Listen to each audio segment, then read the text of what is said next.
So here's the biggest thing about cervix cancer. I usually call it the WTF cancer because there is no reason for anyone to get cervix cancer. Now, yes, there are these very rare types that can kind of speed up and show up in between pap smears. But if you're a woman who's getting her pap smear, and now the recommendations are if you have been HPV tested and your pap smear and your HPV test are normal, you need to be tested every 5 years. If you're only getting the pap test, then you need to be seen every 3 years.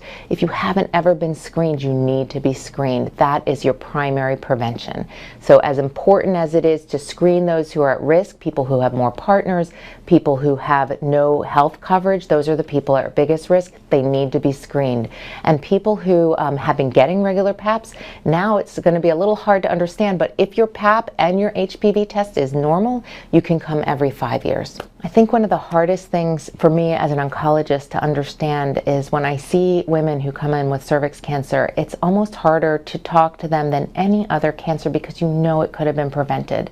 There are many cancers that we don't know the cause, we don't have a good screening test, and we don't have a vaccine. We have all three things to totally wipe cervix cancer from this planet, and it's almost inconceivable to understand why we still see women with cervix cancer. So I encourage you to get your pap test, to talk to your doctor about the frequency for coming, and keep your own records so that you know if your doctor changes or your hospital changes when you're supposed to be getting tested.